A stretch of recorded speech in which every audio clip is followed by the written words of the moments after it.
भक्त के वश में हैं भगवान। एक राजा ने भगवान कृष्ण का एक मंदिर बनवाया और पूजा के लिए एक पुजारी को लगा दिया। पुजारी बड़े भाव से बिहारी जी की सेवा करने लगे। भगवान की पूजा अर्चना और सेवा टहल करते पुजारी की उम्र बीत गई। राजा रोज एक फूलों की माला सेवक के हाथ से भेजा करता था। पुजारी वह माला बिहारी जी को पहना देते थे।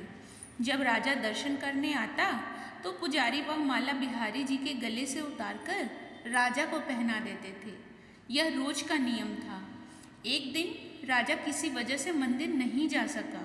उसके एक सेवक ने कहा, माला लेकर मंदिर जाओ, पुजारी से कहना आज मैं नहीं आ पाऊंगा। सेवक ने जाकर माला पुजारी को दे दी और बता दिया कि आज महाराज का इंतज़ार न करें। सेवक वापस आ गया। पुजारी ने माला बिहारी जी को पहना दी। फिर उन्हें विचार आया कि आज तक मैं अपने बिहारी जी की चढ़ी माला राजा को ही पहनाता रहा, कभी ये सौभाग्य मुझे नहीं मिला। जीवन का कोई भरोसा नहीं, कब रूठ जाए। आज मेरे प्रभु ने मुझ पर बड़ी कृपा की है। राजा आज आएंगे नहीं तो क्यों न माला मैं पहन लूं। ये सोचकर पुजारी ने बिहारी जी के गले से माला उतारकर स्वयं पहन ली। इतने में सेवक आया और उसने बताया कि राजा की सवारी बस मंदिर में पहुंचने ही वाली है। यह सुनकर पुजारी कांप गए। उन्होंने सोचा, अगर राजा ने माला मेरे गले में देख ली तो मुझ पर क्रोधित होंगे। इस भय से उन्होंने अपने गले से माला उतारकर बिहारी जी को फिर से पहना दी। जैसे ही राजा दर्शन को आया तो पुजारी ने नियमानुसार फिर से वह माला उतारकर राजा के गले में पहना दी। माला पहना ही रहे थे, तभी राजा को माला में एक सफ़ेद बाल दिखा। राजा सारा माजरा समझ गया कि पुजारी ने माला स्वयं पहन ली थी और फिर निकालकर वापस डाल दी होगी। पुजारी ऐसा छल करता है, यह सोचकर राजा को बहुत गुस्सा आया। उसने पुजारी जी से पूछा, पुजारी जी यह सफ़ेद बाल किसका है?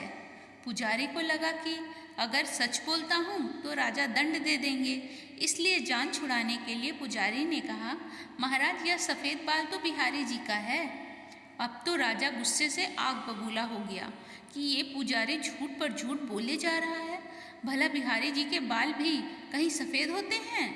राजा ने कहा, पुजारी अगर यह सफ़ेद बाल बिहारी जी का है तो सुबह श्रृंगार के समय मैं आऊँगा और देखूंगा कि बिहारी जी के बाल सफ़ेद हैं या काले। अगर बिहारी जी के बाल काले निकले तो आपको फांसी हो जाएगी। राजा हुक्म सुनाकर चला गया। अब पुजारी रो रो कर बिहारी जी से विनती करने लगे, प्रभु मैं जानता हूँ आपके सम्मुख मैंने झूठ बोलने का अपराध किया है। अपने गले में डाली माला पुनः आपको पहना दी। आपकी सेवा करते करते वृद्ध हो गया। यह लालसा ही रही कि कभी आपको चढ़ी माला पहनने का सौभाग्य मिले। इसी लोभ में यह सब अपराध हुआ। मेरे ठाकुर जी पहली बार यह लोभ हुआ और ऐसी विपत्ति आ पड़ी है। मेरे नाथ अब नहीं होगा ऐसा अपराध, अब आप ही बचाइए, नहीं तो कल सुबह मुझे फांसी पर चढ़ा दिया जाएगा। पुजारी सारी रात रोते रहे। सुबह होते ही राजा मंदिर में आ गया। उसने कहा कि आज प्रभु का श्रृंगार वह स्वयं करेंगे। इतना कहकर राजा ने जैसे ही मुकुट हटाया तो हैरान रह गया। बिहारी जी के सारे बाल सफ़ेद थे। राजा को लगा पुजारी ने जान बचाने के लिए बिहारी जी के बाल रंग दिए होंगे। गुस्से से तमतमाते हुए उसने बाल की जांच करनी चाहिए। बाल असली है या नकली ये समझने के लिए उसने जैसे ही बिहारी जी के बाल तोड़े, बिहारी जी के सिर से खून की धार बहने लगी। राजा ने प्रभु के चरण पकड़ लिए और क्षमा मांगने लगा।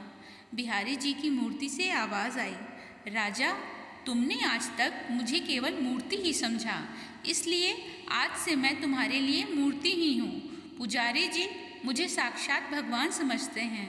उनकी श्रद्धा की लाज रखने के लिए आज मुझे अपने काले बाल सफ़ेद करने पड़े व रक्त की धार भी बहानी पड़ी। तुझे समझाने के लिए कहते हैं, समझो तो देव नहीं तो पत्थर। श्रद्धा हो तो उन्हीं पत्थरों में भगवान सप्राण होकर भक्त से मिलने आ जाएंगे। मित्रों, कहानी अच्छी लगी हो तो वीडियो को लाइक करें, चैनल को सब्सक्राइब करें। और कमेंट में श्री वृंदावन बांके बिहारी लाल की जय हो अवश्य लिखें। धन्यवाद।